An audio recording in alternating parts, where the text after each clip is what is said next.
The Prime Minister and his government have imperilled us in the face of climate catastrophe, delaying essential climate targets around vehicle emissions and gas boiler replacement.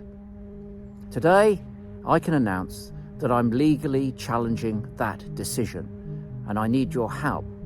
Our politicians are not beyond the law.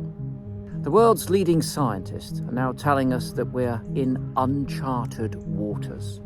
2023 will be the hottest on record. Sea levels are rising as the ice caps melt and our oceans expand. Our ecosystems and biodiversity are in collapse. Clearly, this is a time for accelerating when it comes to climate commitments, not jamming on the brakes and hitting reverse. This week, when the Prime Minister stood on stage at COP28, he positioned himself as a global leader on climate breakdown. But I believe that our government's policies should be judged in court, which is why I've filed a claim to the High Court to challenge these recent actions.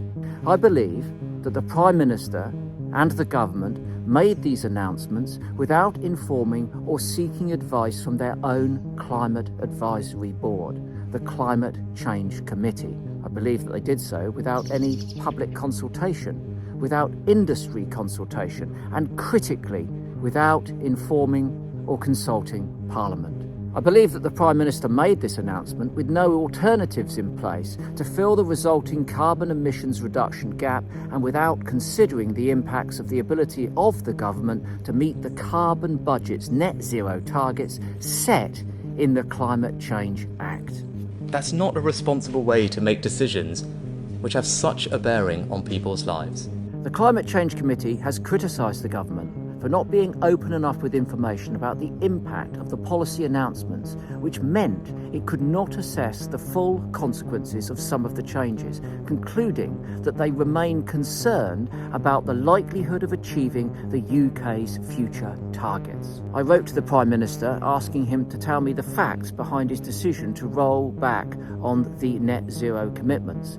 The reply was due within 14 days, but it took the government legal department a full 46 days to reply, and to date they provided no documentation to support any of their claims to my lawyers at Lee Day.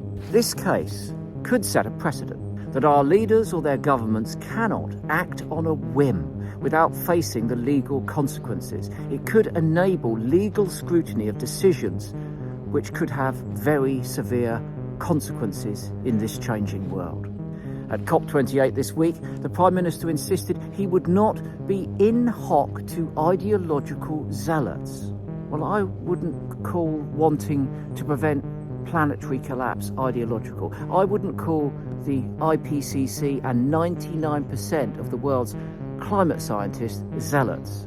The Prime Minister spent more time flying to and fro COP28 on his private plane than he did negotiating with global leaders at this critical summit.